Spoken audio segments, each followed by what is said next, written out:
Subhanahu wa ta'ala. Makanya Allah sindir kita dalam Al-Quran. Di dalam surat Al-Hadid ayat 16 kata Allah, Alam ya'ni lillazina amanu an takhsha'a qulubuhum li dzikrillah. Belumkah sampai waktunya bagi orang-orang yang beriman itu untuk khusyuk hati mereka kepada Allah. Kita terlalu sibuk dengan kehidupan dunia tapi lupa dengan Allah. Masalah hidup, masalah hayat, masalah nyawa, siapa yang bisa jamin, Bapak-bapak? Siapa yang bisa jamin? Semua kita akan merasakan mati. Siapa tahu ini adalah Jumat yang terakhir kali kita laksanakan. Siapa yang bisa jamin kaum muslimin, yang bisa memberikan penjaminan kepada kita bersama, inilah kunjungan terakhir kali kita ke Masjid Al-Hakim contohnya. Jika saja asma Allah yang kita yakini dalam kehidupan kita, maka insya Allah tidak akan ada satu orang pun yang berani berbuat maksiat kepada Allah Subhanahu wa ta'ala.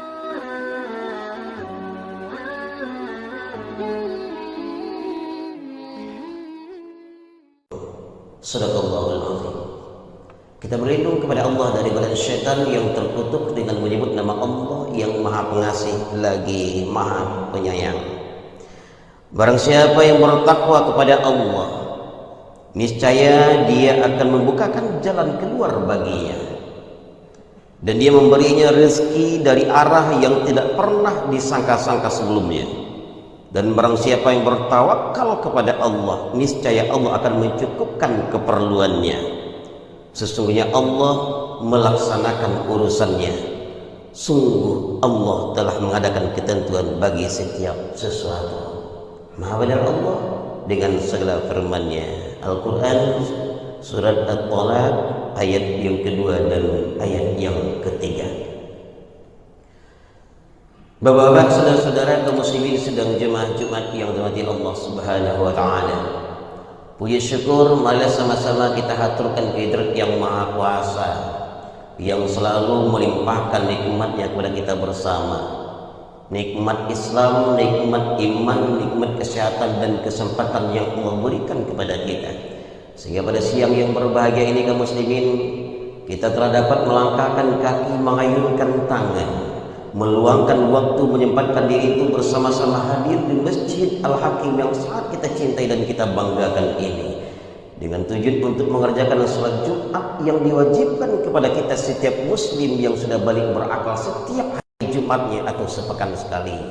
Bersyukur kita bapak-bapak yang dirahmati Allah, beruntung kita termasuk golongan hamba-hamba Allah yang beriman, yang telah berhasil mengalahkan hawa nafsu, meninggalkan sederetan aktivitas kita di luar sana demi memenuhi panggilan Allah untuk mengerjakan sholat Jumat pada hari ini.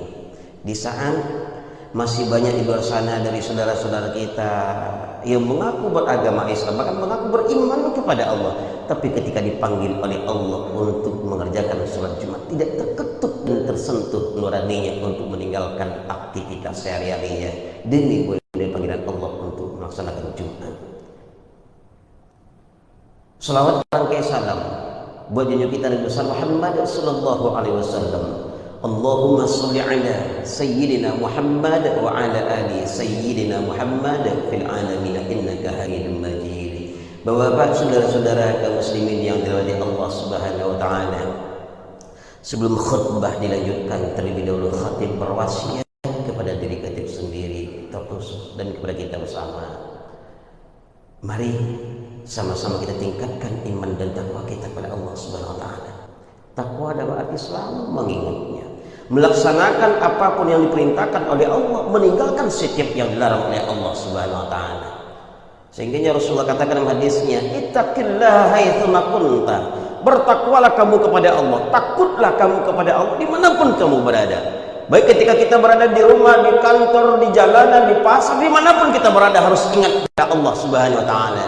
Sehingga kata orang arif billah kaum muslimin, tiada lupa meski sehembus nafas, tidak terlena walau sejenak jantung, tidak lalai meskipun sekedip mata. Berilah iman dan takwa kita kepada Allah atas nikmat yang diberikan oleh Allah. Kita syukuri dengan cara laksanakan perintah Allah dan meninggalkan setiap larangan Allah Subhanahu wa taala. Bahkan dalam sebuah hadis qudsi kaum muslimin, Allah murka kepada kita, Allah marah kepada kita ketika kita tidak mau syukuri nikmat yang Allah berikan itu, kaum muslim. Kata Allah, "Man lam yaskur ala ni'mai wa lam yasbir ala balai falyakhruj min tahtis samai falyatlub rabban siwaya." Kata Allah, murka Allah kepada kita.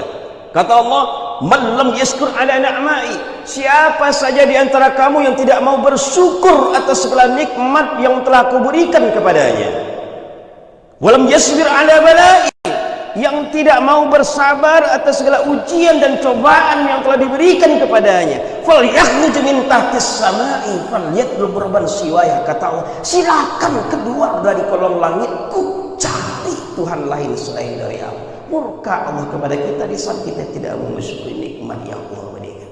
Kaum muslimin sedang jemaah Jumat yang dirahmati Allah. Tujuan Allah ciptakan kita ke dunia ini tidak lain dan tidak bukan adalah untuk menyembah Allah, illa liya'budun, kecuali untuk menyembah Allah.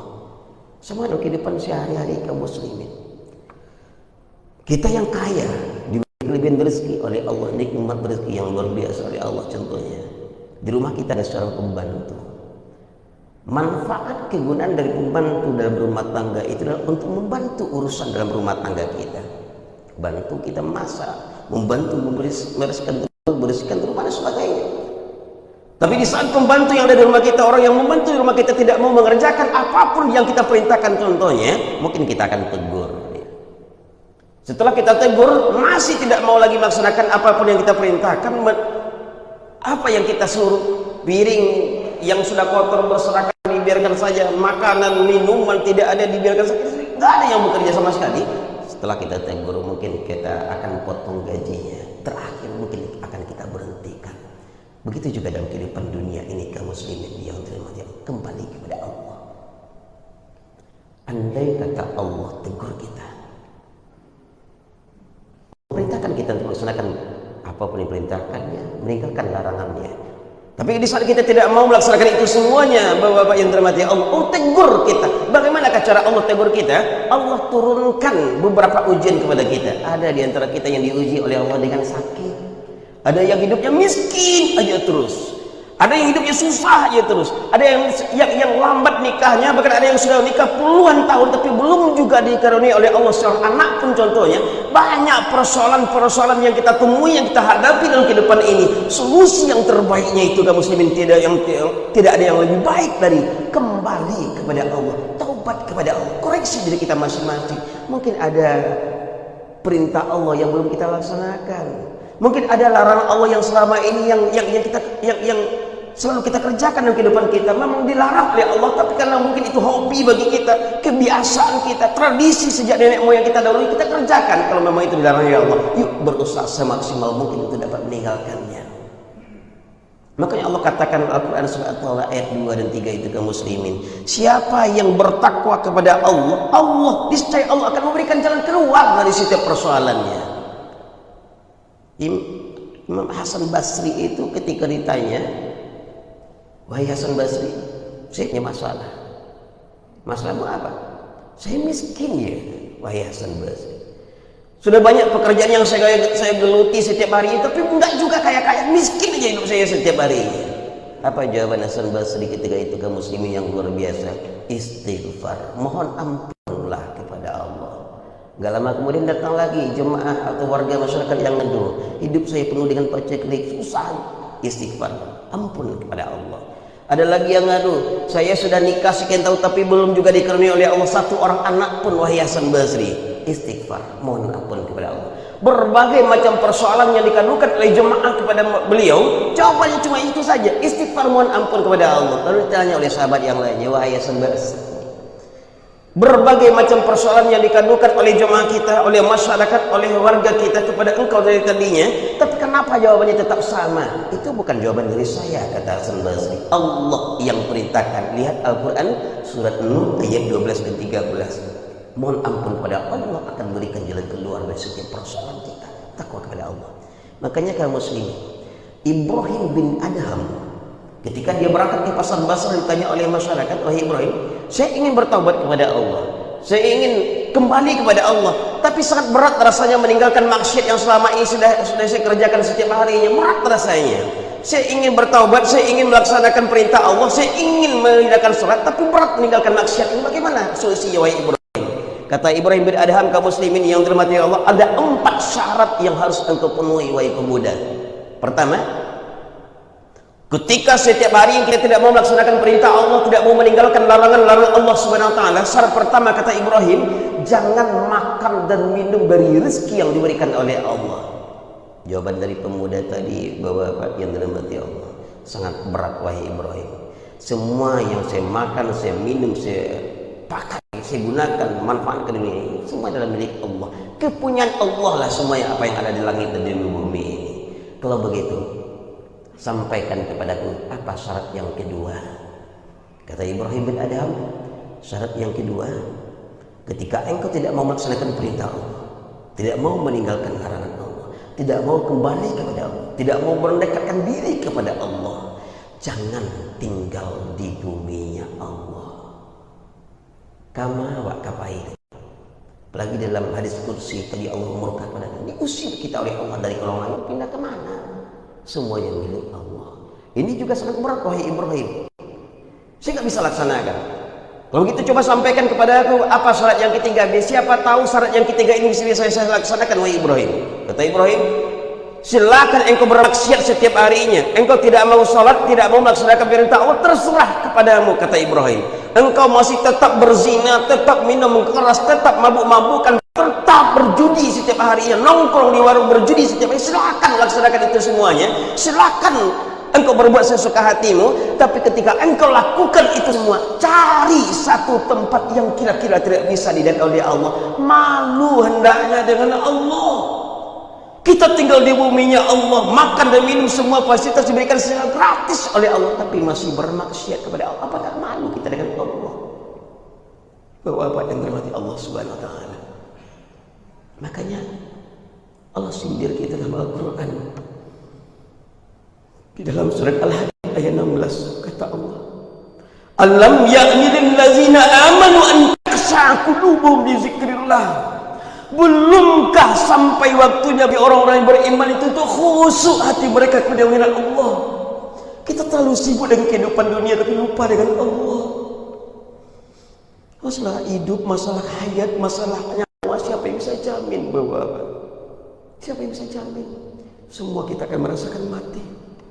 Siapa tahu ini adalah Jumat yang terakhir kali kita laksanakan. Siapa yang bisa jamin kaum muslimin, yang bisa memberikan penjaminan kepada kita bersama, inilah kunjungan terakhir kali kita ke Masjid Al-Hakimi contohnya. Semua kita akan meninggal dunia. Walau kuntum fi burujin musayyadah, sekalipun kita bersembunyi di balik benteng yang paling kokoh sekalipun, kematian itu akan tetap terus mengejar kita. La yastakhiruna sa'ah wa la yastaqdimun, kata Allah. Tidak bisa dimundurkan, tidak bisa dimajukan. Bahkan ada khatib yang ketika menyampaikan khutbahnya 2 minggu yang lalu di Bengkulu, meninggal dunia sedang khutbah. Khatib ulama lagi, semuanya akan meninggal dunia. Makanya sering kita sampaikan ke muslimin, kita umat Islam ini, banyak dari kita yang tidak jauh lebih pintar dari sapi kurban. Mohon maaf, sering kita sampaikan dalam setiap kali kesempatan. Kekeliruan, kesalahpahaman dari sebagian panitia kurban selama ini, di Jawi nyumbuk langsung di situ di Dabiah sekali, harusnya tidak seperti itu. Tumpuklah Jawi itu, sapi itu di satu tempat, ketika nyembelih tarik bawa ke tempat yang lain. Saat kita nyembelih jangan sampai nampak dek Jawi-Jawi yang lainnya, dek sapi-sapi yang lainnya. Kenapa demikian? Sapi walaupun tidak punya otak akal, nggak punya otak, nggak punya benak kaum muslimin, tapi mereka sapi itu punya insting dan rasa. Kok kawan nambo nanti Dabiah, kok kawan nambo juga baru deh. Ya Allah, mungkin sewantai giliran nampu barangkali akan didabiah. Sehingga mohon maaf ketika salah cara penyembelihannya. Sering kita jumpai ketika hari raya Idul Adha itu, banyak dari kita kaum muslimin yang menyaksikan ada sapi yang susah untuk diikat, ada yang memberontak, ada yang melawan kepada panitia kurban, bahkan ada yang nyantaman panitia kurban, ada yang terpancar kejambannya, ada yang nangis, dan berbagai macam kejadian yang kita jumpai ketika Idul Kurban itu kaum muslimin, karena cara yang salah. Jangankan menyembelih, ngasah pisau aja tidak boleh kelihatan oleh hewan yang akan kita sembelih. Sapi tahu dia akan disembelih.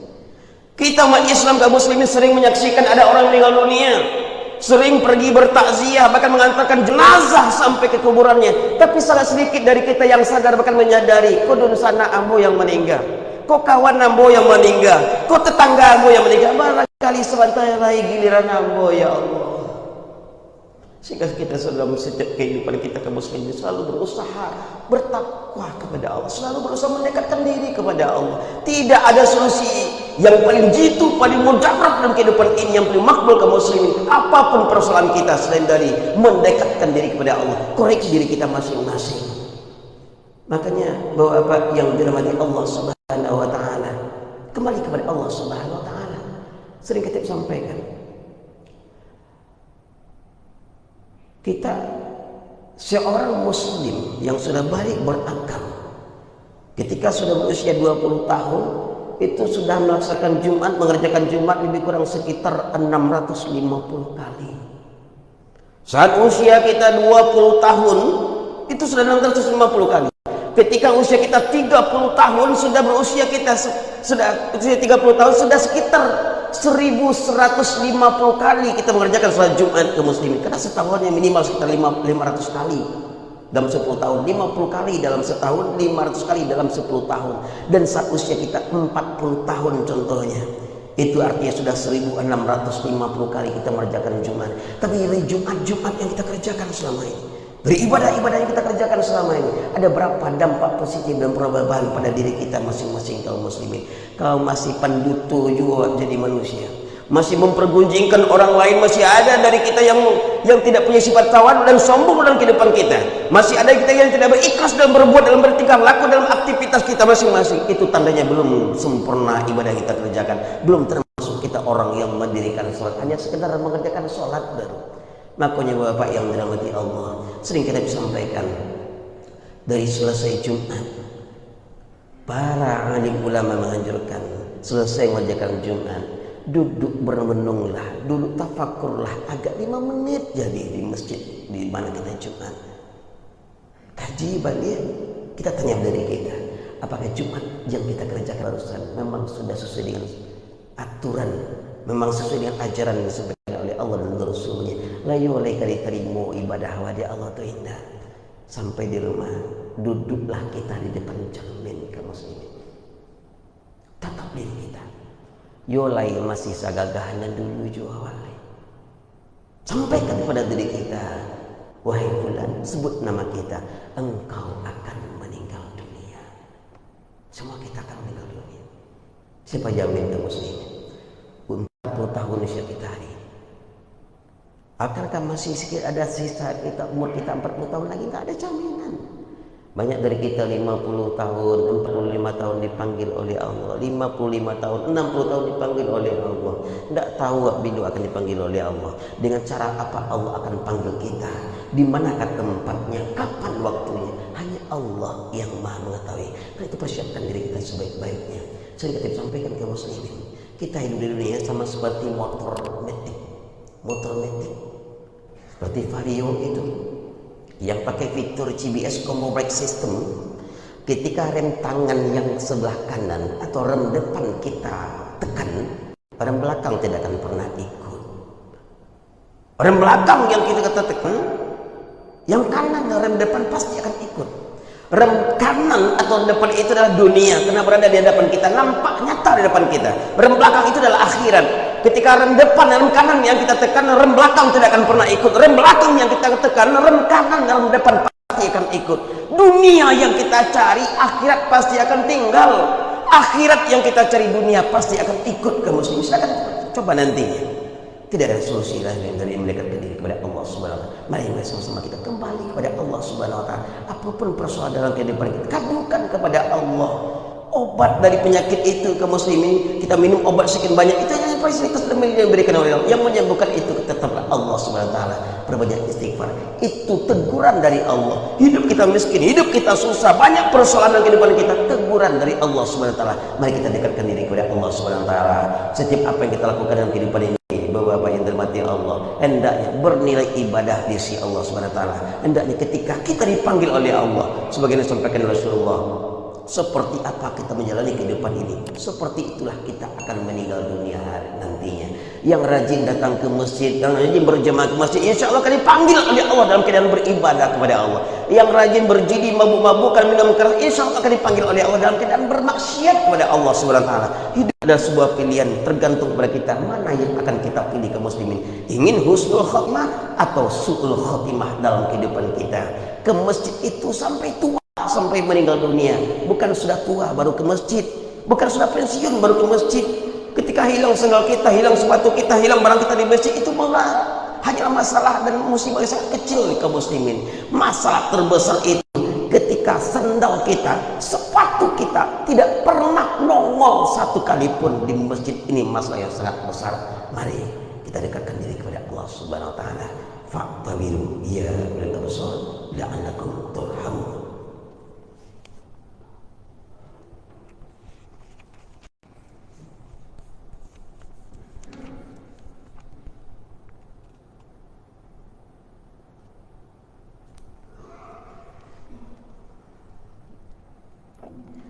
Alhamdulillah, alhamdulillah nazkuru wa nashkuru wa nasta'inu wa nastaghfir. Asyhadu an la ilaha illallah wa la syarika lahu wa asyhadu anna Muhammadan 'abduhu wa rasuluh. Allahumma shalli wa sallim ala sayyidina Muhammad wa ala alihi wa sahbihi ajma'in. Amma ba'du fa ya ibadallah, usikum wa nafsi bittaqwallah faqad faza al-muttaqun. Ittaqullaha haqqa tuqatih wa la tamutunna illa wa antum muslimun. Qala Allah Ta'ala fil Qur'anil Karim, na'udzu billahi minasyaitonir rajim. Bismillahirrahmanirrahim.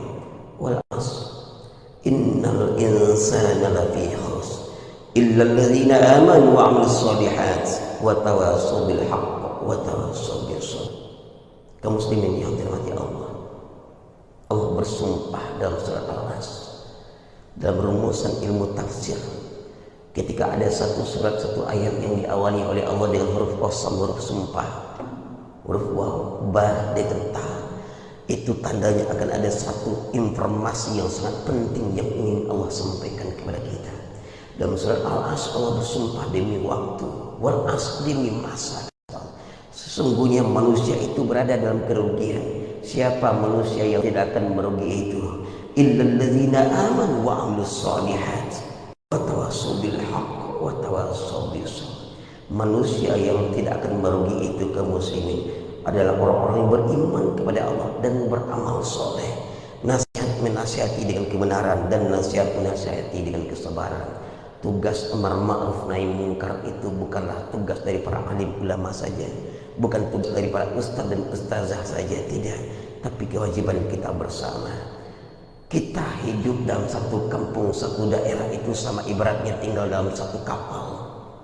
Ketika kapal dibor, lalu bocor dan tenggelam, yang tenggelam bukan hanya yang ngepor kapal itu saja, tapi semua penumpang di kapal itu akan ikut tenggelam ke dasar lautan. Yang maksiat di negeri kita hanya beberapa orang, yang judi hanya 4 orang, contohnya satu kampung kita. Yang minuman keras hanya 3 orang, yang zina cuma 1 pasang contohnya. Tapi ketika ujian maksud itu diberikan oleh Allah, ketika musibah itu diberikan oleh Allah kepada kita, datang gempa, datang tsunami, datang badai, contoh datang banjir, yang kena musibah itu bukan hanya mereka yang berbuat maksiat kepada Allah, tapi justru semua kita, termasuk yang rajin berjamaah ke masjid pun juga akan ditimpa oleh musibah itu. Maka dari itu, mari kita laksanakan amar ma'ruf nahi munkar itu secara bersama-sama. Innallaha wa malaikatahu yusholluna 'alan nabi ya ayyuhallazina amanu shallu 'alaihi wa sallimu taslima. Allahumma shalli 'ala sayyidina Muhammad wa 'ala ali sayyidina Muhammad kama shallaita 'ala sayyidina Ibrahim wa 'ala ali sayyidina Ibrahim wa barik 'ala sayyidina Muhammad wa 'ala ali sayyidina Muhammad kama barakta 'ala sayyidina Ibrahim wa 'ala ali sayyidina Ibrahim fil 'alamin innaka Hamidum Majid. Allahumma ighfir lil mu'minina wal mu'minat wal muslimina wal muslimat al ahya'i minhum wal amwat. Allahumma rabbana zalamna ya Allah, zalamna anfusana wa illam taghfir lana wa tarhamna lanakunanna minal khasirin. Ya Allah, ya Tuhan kami, selama ini kami telah sering zalim terhadap diri kami sendiri ya Allah. Karena itu ampunilah dosa kami ya Rabb. Ketika Engkau tidak mengampuni dosa kami, maka termasuklah kami orang-orang yang merugi. Allahumma ighfir lana dzunubana wa liwalidayna warhamhuma kama rabbayana shighara. Ya Allah, ya Tuhan kami, di Masjid Al-Hakim yang indah dan megah yang kami cintai ini ya Allah, dengan segala kerendahan dan kelemahan kami, dengan segala keterbatasan dan kealfan kami memohon kepadamu ya Allah, ampunilah semua dosa-dosa yang pernah kami kerjakan selama ini ya Allah, baik dosa yang kami sengaja maupun yang tidak, yang tampak maupun yang tersembunyi, yang kecil apalagi dosa yang besar ya Allah. Kami yakin, yakinnya sebesar apapun dosa yang kami lakukan selama ini ya Rabb, ampunanmu jauh lebih besar dari dosa kami ya Allah. Ya Allah, ya Tuhan kami, janganlah Engkau lihat masa lalu kami ya Allah, maafkanlah masa lalu kami ya Rabb. Ampunilah masa lampau kami ya Allah, sekelam apapun masa lalu kami, sekelam apapun masa lampau kami ya Allah, ampunilah semuanya ya Allah. Tetaplah kami yang hari ini, siang ini bersimpuh bersujud di hadapan Allah dan hadapan memohon ampunanmu ya Allah. Kami bertobat kepadamu dengan taubatan nasuha ya Allah, ya Arhamar Rahim. Bimbinglah kami, tuntunlah kami ke jalan yang Engkau ridho ya Allah. Tegurlah kami jika kami melaksanakan kesalahan dalam kehidupan kami ya Allah, ya Tuhan kami. Ampunilah dosa kedua orang tua kami ya Allah. Sayangilah mereka sebagaimana mereka menyayangi kami sejak kami kecil, sejak kami dalam rahim hingga hari ini ya Rabb. Andai kata orang tua kami telah meninggal dunia ya Allah, jauhkanlah orang tua kami dari asap kuburmu. Terimalah semua amal ibadahnya, ampuni semua dosanya. Tempatkanlah orang tua kami dalam surgamu bersama orang-orang yang soleh ya Arhamar Rahimin. Ya Allah, ya Tuhan kami, bagi kami yang orang tuanya masih hidup sampai hari ini ya Allah, panjangkanlah usia kami, orang tua kami dalam usia yang taat kepadamu ya Allah. Jauhkanlah orang tua kami dari segala macam penyakit dan mara bahaya. Berikanlah rezeki yang melimpah ruah pada orang tua kami, dan berilah kami kesempatan untuk bersama-sama bisa bersimpuh bersujud di hadapan orang tua, di depan Ka'bah, melaksanakan haji ataupun umrah bersama dengan kedua orang tua kami ya Allah, ya Arhamar Rahim. Ya Allah, kami hadir di Masjid Al-Hakim siang ini, barangkali mungkin ada di antara kami yang punya masalah dalam kehidupan kami, ada yang lagi sakit ya Allah, ada yang punya persoalan-persoalan kehidupan kami, masalah yang sangat besar yang mungkin menurut kami tidak akan bisa kami selesaikan ya Allah. Karena itu, berilah kami solusi dari arah yang tidak pernah kami disangka-sangka sebelumnya ya Allah. Kami ingin bertobat kepadamu, kepadamu, mendekatkan diri kepadamu ya Allah. Rabbana hab lana min azwajina wa dzurriyyatina qurrata a'yun waj'alna lil muttaqina imama. Rabbana la tuzigh qulubana ba'da idh hadaytana wa hab lana min ladunka rahmah innaka antal wahhab. Rabbana atina fid dunya hasanah wa fil akhirati hasanah wa qina azabannar. Walhamdulillahi rabbil alamin. Ibadallah, innallaha ya'muru bil 'adli wal ihsan wa ita'i dzil qurba wa yanha 'anil fahsya'i wal munkari wal baghi ya'izukum la'allakum tadhakkarun wa la dzikrullahi akbar. Aqimis shalah.